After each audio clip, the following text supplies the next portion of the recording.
पालघर लोकसभा मतदारसंघामध्ये बहुजन विकास आघाडीचे उमेदवार राजेश पाटील यांनी मुसंडी मारल्याचं दिसतंय. यावेळेस हितेंद्र ठाकूर पूर्ण ताकदीने जिंकण्यासाठीच लढतायत असं वातावरण तयार झालंय. पूर्वी 3 वेळा अत्यंत वाईट पद्धतीने बहुजन विकास आघाडीचे उमेदवार हारलेले आहेत. यावेळेस मात्र हितेंद्र ठाकूर यांना संधी आहे. आता या संधीचं सोनं ते कसे करतात यावर बरंचसं काही अवलंबून आहे. नेहमी लोकसभा मतदारसंघामध्ये नालासोपारा हा मतदारसंघ असा आहे की त्या मतदारसंघामध्ये लोकसभेला तेथील मतदार हे भाजपला मतदान करतात, म्हणजे ते दिल्लीसाठी मतदान करतात, नरेंद्र मोदीसाठी मतदान करतात आणि तिथे मोठा फटका हा बहुजन आघाडीला बसतोय. यावेळेस मात्र तिथली फिल्डिंग टाईट केलेली आहे. तिथे एक वेळ ते बरोबरीत असतील किंवा जास्तही मतं मिळवतील. म्हणजे एक नालासोपारा जर फिरला तर बहुजन विकास आघाडीला चांगल्या प्रकारे संधी आहे. त्यांना मागच्या वेळी जी 4,91,000 मतं पडली होती 2019च्या निवडणुकीमध्ये, तेवढीच मतं जरी आता पडली तरी त्यांना निवडून येण्याची संधी आहे. कारण भाजपाच्या पुढे अनेक काटे पेरलेले आहेत. हे सगळे काटे वेचत वेचत त्यांना पुढे जायचं आहे आणि त्याच वेळेस हितेंद्र ठाकूर यांच्यासाठी राजमार्ग तयार आहे. तिथे त्यांना कोणाची स्पर्धा नाहीये, त्यांच्या पुढे फटाफूट झालेली नाहीये, उलट त्यांना सगळं प्लस होत चाललेलं आहे. आणि इकडे आदिवासी बांधवांच्या 28 संघटना ह्या विरोधात गेलेल्या आहेत. राजेंद्र गावित यांचे समर्थक काय करतील हे काही सांगता येत नाहीये. शिवसेना ही अर्धी फुटलेली आहे, म्हणजे अर्धी भाजपच्या बरोबर आहे, तेही नाराज आहे.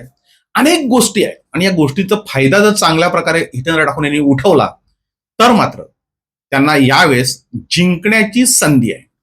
आता 2009 पासून तर आतापर्यंत या मतदारसंघामध्ये नेमकं काय घडलंय, कशा पद्धतीने मतदान झालंय त्याच्यावर जर दृष्टिक्षेप टाकला तर आपल्याला लक्षात येईल की ही निवडणूक हितेंद्र ठाकूर यांच्यासाठी आता सोपी आहे.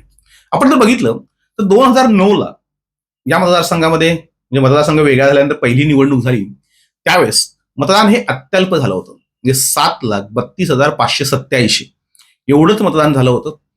बळीराम जाधव यांना 2,23,234 एवढी मतं मिळाली होती आणि चिंतामण वनगा यांना 2,10,875 मतं, जे अवघ्या 12,360 मतांनी बळीराम जाधव जिंकले होते. म्हणजे पहिली निवडणूक इथे बहुजन विकास आघाडीने जिंकलेलं आहे आणि त्यानंतर त्यांचा सलग 3 वेळा पराभव झालाय. आपण त्या तिन्ही निवडणुकीमध्ये काय झालं ते बघूया. 2014ला भाजपची लाट होती, मोदी लाटेत 2,39,520 मतांनी बळीराम जाधव यांचा चिंतामण वनगा यांनी पराभव केला. त्यावेळेस मतदान वाढलं होतं. मतदान होतं 9,92,618. चिंतामण वनगा यांना 5,33,201 मतं मिळाली आणि बळीराम जाधव यांना 2,93,681 मतं मिळाली.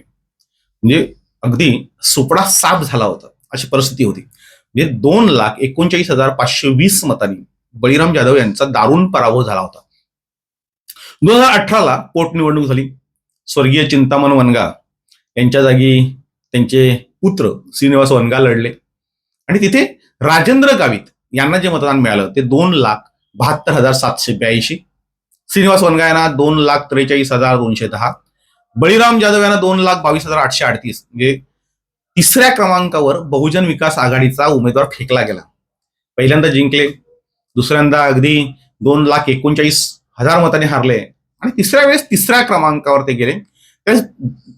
हे जे राजेंद्र गावित आहेत ते 29,572 मतांनी जिंकले होते.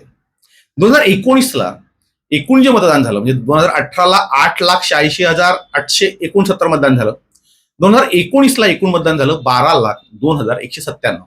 म्हणजे हायेस्ट मतदान जे आहे ते 2019चं आहे.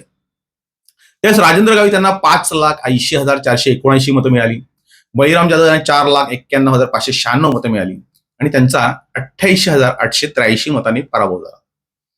सलग 3 वेळा बळीराम जाधव हारले आणि एकदा बळीराम जाधव जिंकले होते. आता बळीराम जाधव नाही आहेत. आता त्यांनी फ्रेश उमेदवार दिला राजेश पाटील. आता राजेश पाटील हे आमदार आहेत आणि त्यांच्याकडे अनेक गुण असे आहेत की ते त्यांना जिंकू शकतात अशी परिस्थिती आहे. बळीराम जाधव यांना जी 4,91,596 मतं 2019ला मिळाली होती, तेवढीच मतं आता टिकवण्यात यश आलं तरी ते जिंकतायत. त्याला कारण असं आहे की इथे आता तिरंगी लढत होते. भाजपा खूप गेम खेळून पुढे आले आणि ऐत्या वेळी उमेदवार दिलाय. त्या उमेदवारालाही माहित नव्हतं मला उमेदवारी अशी अचानक मिळेल. त्यामुळे त्यांचा जो मतदारसंघातला जो प्रवास आहे तो आता कमी होताना दिसतोय, कमी पडताना दिसतोय.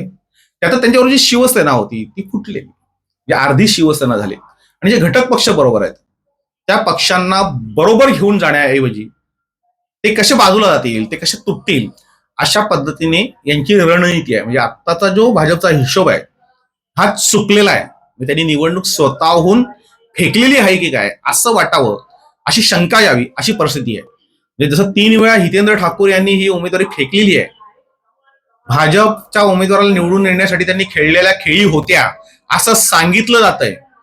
आता मात्र त्याचप्रमाणे भाजपने ही विकेट फेकले का असं वाटण्यापद, अशा शंका घेण्यापद परिस्थिती या मतदारसंघाची आहे. आणि म्हणूनच आता भाजपाने जर व्यूहरचना चांगल्या प्रकारे केली नाही, त्यांच्या वाटेत जे काटे पेरलेले ते जर त्यांनी वेचले नाहीत, तर आत्ताची संधी ही हितेंद्र ठाकूर यांच्या राजेश पाटील यांना निश्चित आहे.